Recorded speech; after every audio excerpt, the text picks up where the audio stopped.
مولانا الشيطان الرجيم بسم الله الرحمن الرحيم الحمد لله رب العالمين وبه نستعين ولا حول ولا قوة إلا بالله العلي العظيم سبحانك لا علم لنا إلا ما علمتنا إنك أنت العليم الحكيم ولا حول ولا قوة إلا بالله اللهم فقهنا في الدين وعلمنا تأويل اللهم أرنا الحق حقا وارزقنا اتباعه وأرنا الباطل باطلا وارزقنا اجتنابه قل رب زدني علما ربي اشرح لي صدري ويسر لي أمري واحلل عقدة من لساني اللهم ذكرني ما نسينا وعلمنا وزدنا علما آمين يا رب العالمينปนวัตรบากียาที่นาที37เราอยู่ในเรื่องของความโกรธ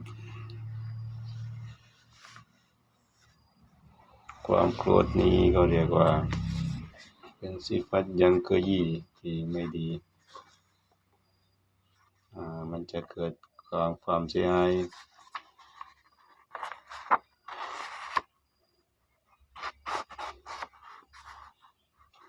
กับอวัยวะภายนอกเช่นการตบตีหรือว่าอวัยวะภายในเช่นการอากัดแก่นท่านรอซูลศ็อลลัลลอฮุอะลัยฮิวะซัลลัมกล่าวว่าไม่ใช่คนที่แข็งแรงที่สุดคนที่ว่า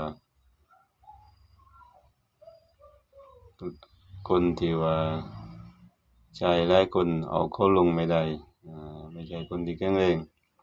แต่คนที่แข็งแรงที่สุดนั้นคนที่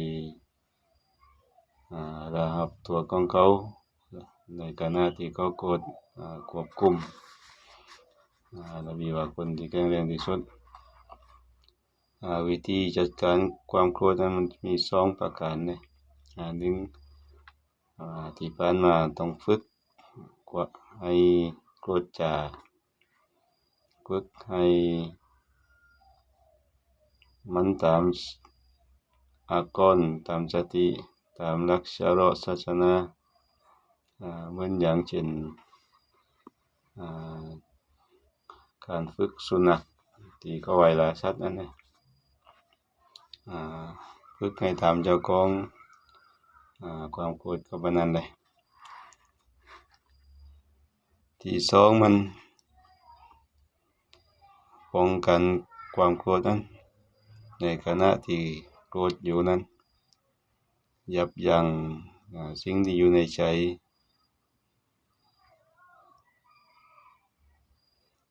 ยับยั้งช่วยเหลือสิ่งที่อยู่ในใจเช่นเอาความรู้และช่วยเหลือมีความรู้ศาสนามีความรู้และก็การกระทำ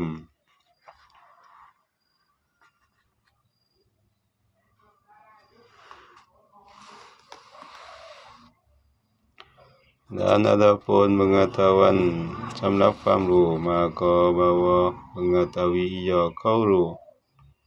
akan bahwasanya tiada ada sebab bagi marah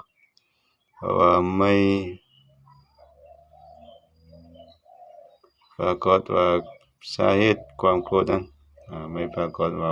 สาเหตุความโกรธmelainkan bahwa ingkar ia kau ปฏิเสธ akan berlaku sesuatu atas kehendak Allah Ta'ala เว้นแต่ที่เขาโกรธนั้นเขาปฏิเสธการที่จะอัลเลาะห์ให้เกิดขึ้น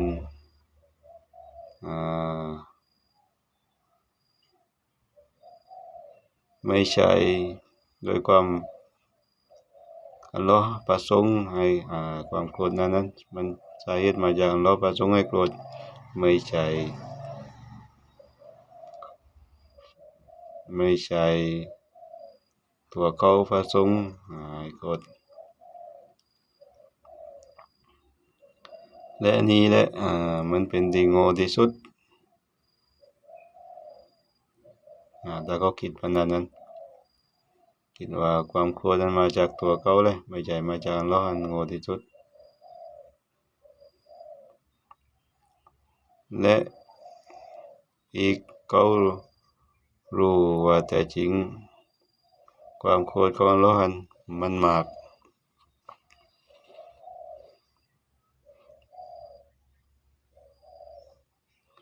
ความโกรธของอัลเลาะห์ยิ่งที่มาก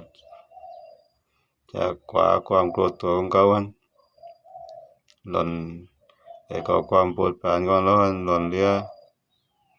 จากหลายๆสิ่งที่เขาทรยศกับตัวประชาของเขาวันหนึ่งทำผิดมากมายแต่อัลเลาะห์โกรธทำผิดกับอัลเลาะห์มากมายความโกรธนั้นเยอะเลยกับเขาแต่อัลเลาะห์โปรดปรานเขา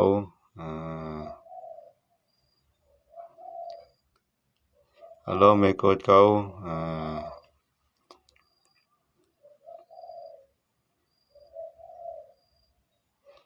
และจำเป็นและท่านต้องรำลึกเสมอว่าท่านนั้นจะต้อง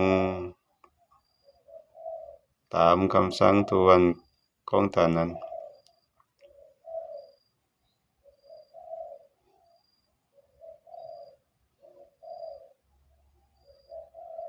กว่าสิ่งที่ท่านโกรธ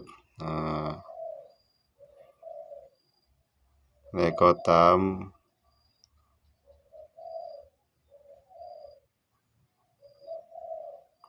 กับกับผู้ที่ตามคำสั่งของท่าน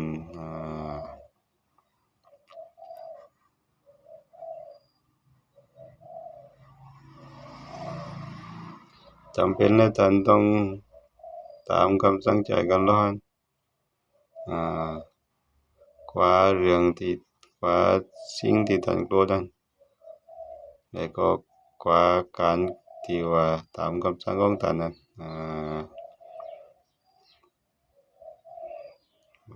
ก็อัลเลาะห์ไม่ชอบไม่ดีศาสนาไม่ชอบความโกรธนั้นนั่นวิธีหนึ่งก็เรียกว่าวิธีที่สองแต่ว่าก็ย่อยหนึ่งสองจากสองก็เรียกว่าให้ความรู้ช่วยและการกับความรู้ช่วยในงั้นdan adapun pekerjaan สำหรับการกระทำ maka bahwasanya berkata ia marok orang yang marok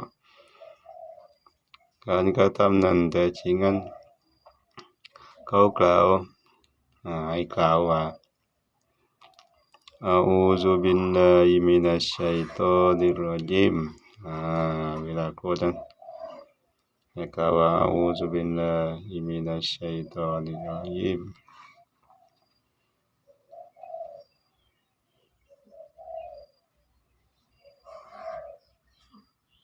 haditsนี้ข้างหลังเล็กนึงสั่งใจให้อ่าน A'udzu billahi minasy syaithanir rajim pada ketika marah ในขณะที่โกรธนั้นmeriwayatkan ในอ่านโดยอิหม่ามบุคอรีและมุสลิม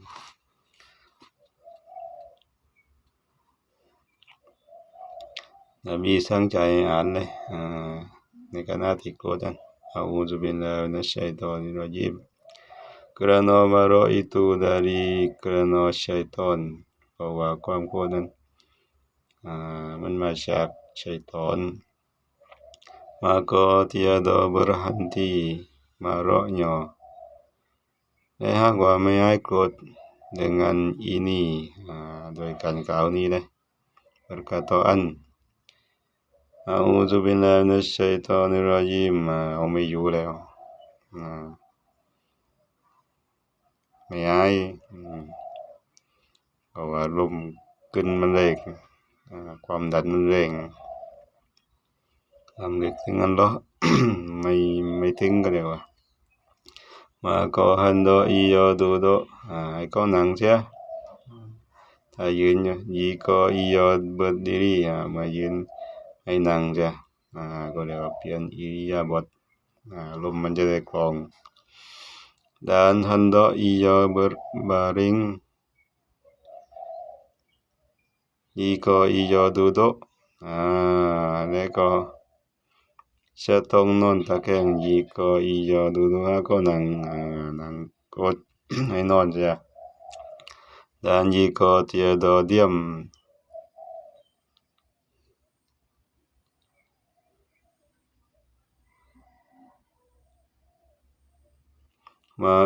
dan jika tiada diam marahnya ความไม่นิ่งmarah ความโกรธ นั่งอยู่ก็นอนตะแคงก็แล้วนั่งขึ้นอยู่เลย dengan duduknya โดยกับการนั่งนั้น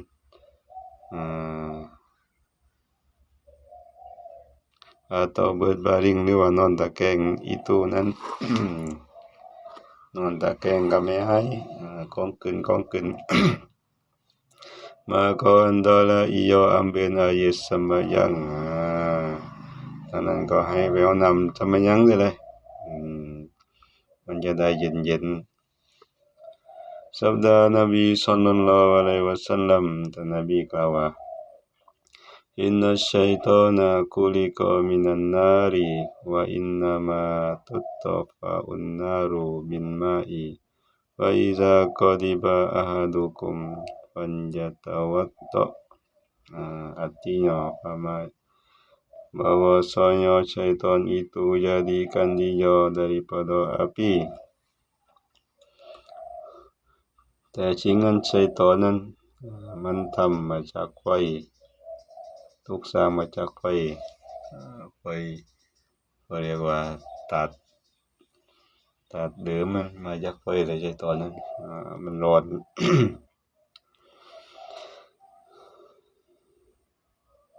แต่ว่ามันไม่ยอมสุยุดกับตัวดำมันตะกะโบว่ามันนั้นทำจากไฟตัวดำมันทำจากดินเดิมมาจากไฟก็เรียกว่ามันถูกตัดแต่ของไฟมันเปลี่ยนสภาพ dan hanya saja dipadamkan dan hanya saja และความจริงนั้น dipadamkan akan api ไฟจะถูกดับ dengan air โดยน้ำไฟดับด้วยน้ำไปเอาน้ำจะเอาน้ำมายั้งเลยให้มันเย็น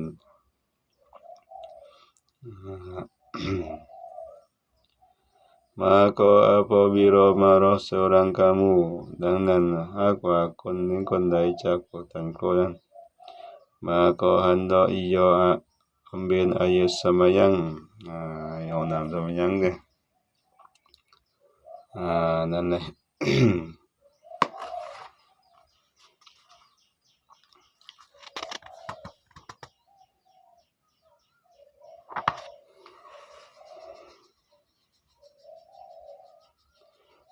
นั้นก็เรียกว่าท่านรอซูลุลลอฮ์ ศ็อลลัลลอฮุอะลัยฮิวะซัลลัมกล่าวว่าวิธีจัดการความโกรธโดยการกระทำมันกล่าวว่าอูซุบิลลาฮิมินัชชัยฏอนิรเราะญีมแล้วก็มาโกรธทำให้เราโกรธเพราะนั้นในกล่าวว่าอูซุบิลลาฮิมินัชชัยฏอนิรเราะญีมส่วนลบเพราะว่าความโกรธนั้นมาจากชัยฏอนหากว่าเขาอูซุบิลลาฮิมินัชชัยฏอนิรเราะญีมไม่ให้ในขณะที่ท่านยืนก็ให้นั่งเราเปลี่ยนอิริยาบถให้ลมมันเลือดลมมันเล่นดีเลยมันไม่ดันเร่ง ความดันไม่ขึ้นแรง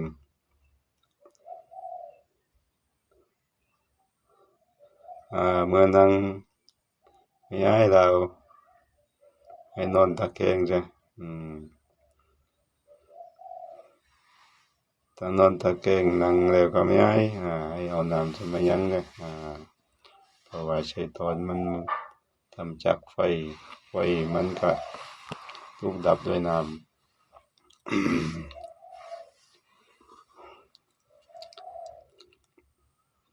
dan sabda Rasulullah sallallahu alaihi wasallam ala innan qadaba jumratun fi qalbi ni adama ala tarawna ila kumrati kainaini wan tifaqi awrajihi faman waj'a min zalika shay'an fanjarrib qasdahu bin aradi รายงานโดยอบูดาวุดartinya fama jika bahwasanya mara itu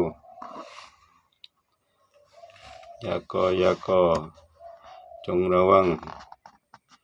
พึงทราบเถิดว่าแต่จริงความโกรธนั้น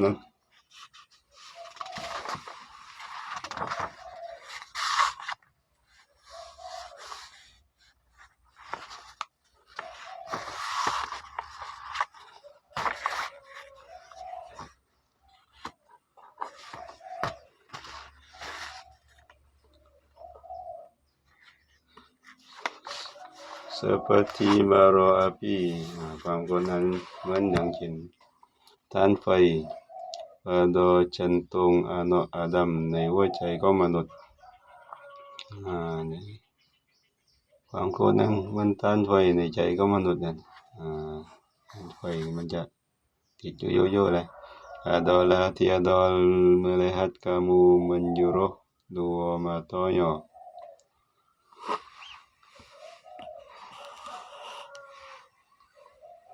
adakah kamu melihat พวกท่านไม่เห็นหรือpada merah dua matanya ในสองตานั้นคนที่โกรธนั้นสองตาคนมาเราะแดงนบีว่าท่านไม่เห็นหรือเวลาคนที่โกรธนั้นแดงเพราะว่าในใจของมนุษย์นั้นความโกรธนั้นมันต้านไฟเวลาโกรธตาแดงกำ dan bangkok aurat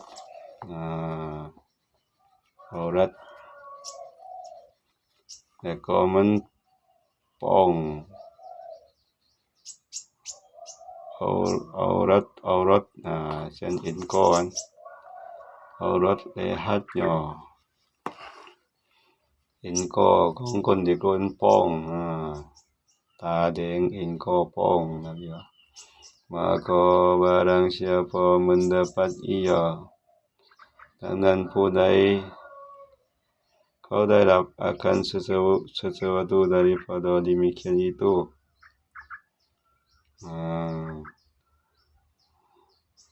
ผู้ใดที่เขาประสบกับสิ่งดังเช่นนั้นเวลาโกรธนั้นสองตาแดงเห็นคอป้องใครประสบปัญหานั้น maka hendaklah memukul ดังนั้นก็จะต้องตีคนที่โกรธนั้น akan pipinya di kem dengan bumi นบีว่าเอาดินนั่นแหละมาตีแก้มนะเวลากดเอ็นคอตาแดงเอ็นคอเอาดินมา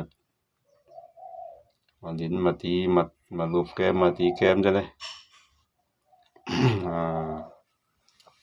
tanpa nilai inilah menunjuk กี้kepada menetapkan semua anggota daripada dihina tanpaนี้แหละชี้แนะถึงกับการmenetap ตามให้แน่นอนสิ่งที่มีเกียรติอวัยวะที่มีเขียนให้ต่ำเวลากดตาแดงเห็นคอพองั้นมีว่าเอาดินมาตบแก้มนั่นแหละมาทาแก้มมาตีแก้มได้เพื่อชี้แนะถึงว่านู่นนะสิ่งที่ทำต้อยสิ่งที่มีเขียนมันต่ำทำให้มันต่ำจ้ะอย่าพ้องแรงว่านั้นเด้อย่าเรื่องตัวเองอย่าพ้องตัวเองโกรธบางคนที่ว่าโกรธมันพ้องตัวเลยมันถือว่ามันตะกะโบ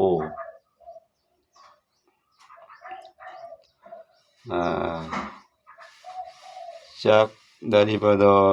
hina tempatจากสถานที่ต่ำที่สุดนั้นsupaya mempecah oleh takabburnya เพื่อให้แตกสลายการตะกะโบการยโสเมื่อว่าคนโกรธนั้นป้องเลยใหญ่ว่าเพื่อนอะไรโกรธพอโกรธถึงกับคิดว่าตัวเองนั้นใหญ่ตาแดงเป็นคอป้องบิ่งความมีแบบเอาดินมารูปหน้าด้วยเลยจะได้รู้ว่าสิ่งที่ว่าทำต้อยสิ่งที่มีแค่ทำให้ต่ำด้วยเลยจะได้แตกสลายสูญหายการตะกะโบไปเสียการตะกะโบการยโสหวังทำให้สูญไปเลยว่าให้นึกว่ามาจากดินมันนั่นแหละ dan yang ia sebab yang besar pada marah itu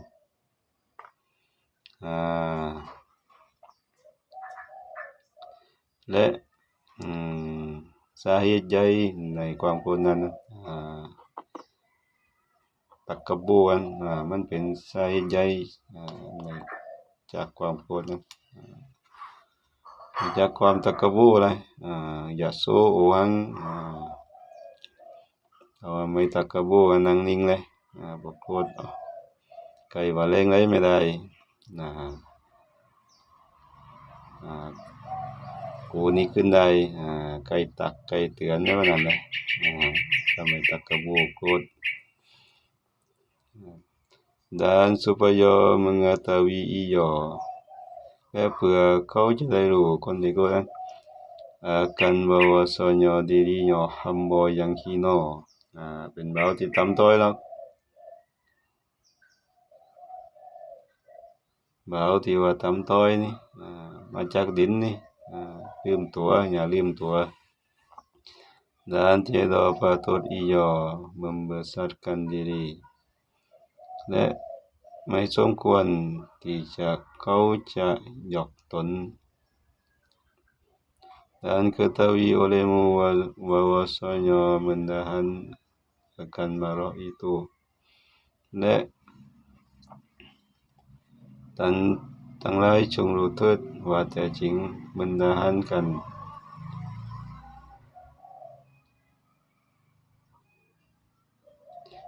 akan marah itu การหักห้ามหรือว่ายับยั้งความโกรธนั้นkelakuan yang sangat baik เป็นลักษณะที่ดีที่สุด telah puji akan dia oleh Allah Ta'ala di dalam Quran เนาะกล่าวในกุรอานนั้นความโกรธนั้นเป็นลักษณะการยับยั้งความโกรธเป็นคุณลักษณะที่ดี อัลลอฮ์สรรเสริญในกุรอานนั้นdengan firman Allah Allah kata wan kasiminan kais artinya ramai dan yang menahan mereka itu akan marah สำหรับผู้ที่ยับยั้งความโกรธ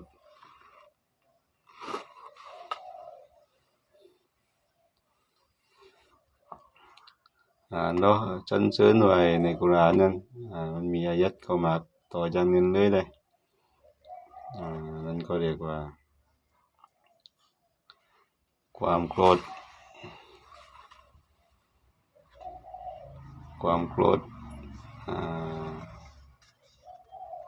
ตะวันท่านรอซูลุลลอฮ์ ศ็อลลัลลอฮุอะลัยฮิวะซัลลัมจากหะดีษนี้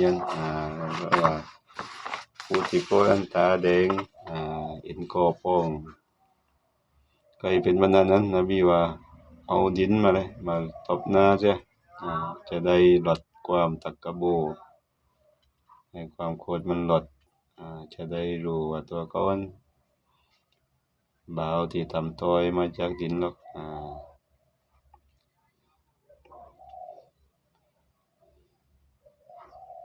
ไม่ควรที่จะอวดโตลำปองตนเพราะว่าความโกรธเนี่ยมาจากชัยฏอนเนี่ยมันลำปองมันโอ้อวดความโกรธเนี่ยท่านจงรู้เถิดว่าแท้จริงการละความโกรธมันเป็นสิฟัตที่อัลเลาะห์ชมเชยdan sabda Rasulullah sallallahu alaihi wasallam man kasuma kaisan walau sya'a ayyum diyahu amda'u wa mala'allahu qalbahu yauman qiyamati amnan wa imanan รายงานโดยอบูดาวุดartinyaความหมาย barang siapa menahan ia akan marahผู้ใดที่เขายับยั้งความโกรธ dan jika menghendaki ia dan kau pasung meluruskannya ให้ลุล่วงความโกรธนั้นยับยั้งให้ลุล่วงได้ประสงค์บันนั้น nasyada dikelus dia atas meluruskan dia แน่นอนแหละเขาอยากมีความสามารถให้ลุล่วงนั้น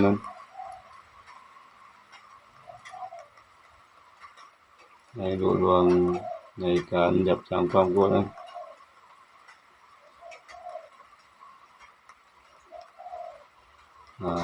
ไม่ต้องเบื่อผู้ใดที่เขายับยั้งความโกรธ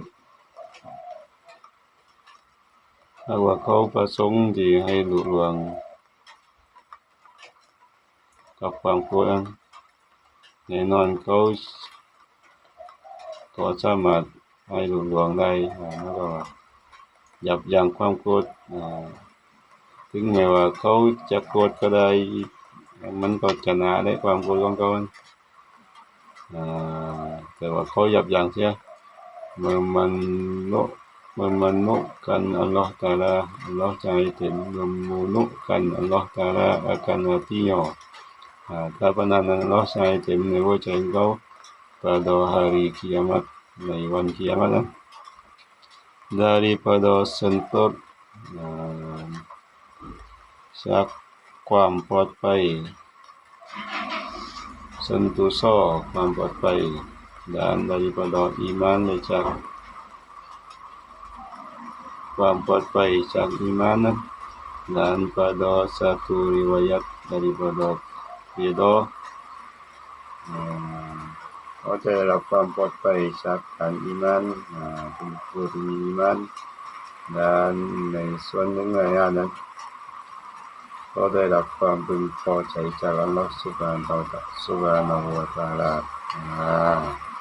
ก็เรียกว่าความโกรธสรุปว่า ความโกรธเป็นสิ่งที่ไม่ดีเลย วิธีจัดการมันมี2วิธีที่1ก็เรียกว่าฝึกวิธีที่2นั้นยับยั้งด้วยความรู้แล้วก็การกระทำอัลเลาะห์ซุบฮานะฮูวะตะอาลาส่งเสริมผู้ที่ยับยั้งความรู้ยับยั้งความโกรธแล้วก็ในสุนนะห์ศ็อลลัลลอฮุอะลัยฮิวะซัลลัมกล่าวว่าในวันกิยามะฮ์นั้นจะเกิดความปลอดภัยและจากการอีมานผู้ที่ยับยั้งความโกรธแล้วก็อัลเลาะห์ได้รอพึงพอใจวัลลอฮุอะลัมบิศศอวาบวะกอลิยาซาซาบินวะซาบินอัลลอฮีลาอิลาฮะอิลลัลฮัยยุลกัยยูมบิสมิลลาฮิรเราะห์มานิรเราะฮีมاللهم إنا نسألك علما نافعا ونعوذ بك من علم لا ينفع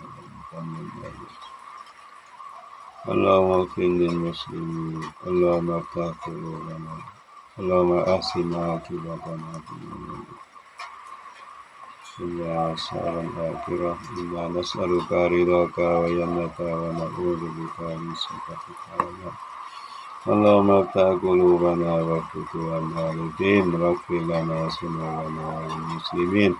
وهب لنا سعادة المتقين اللهم اغفر للمسلمين والمسلمات والمؤمنين والمؤمنات ربنا آتنا من لدنك رحمة وهيئ لنا من أمرنا رشدا ربنا آتنا في الدنيا حسنة وفي الآخرة حسنة وقنا عذاب النار وصلى الله على سيدنا محمد وعلى آله وصحبه وسلم أجمعين سبحان ربك رب العزة عما يصفون وسلام على المرسلين والحمد لله رب العالمين أستغفر الله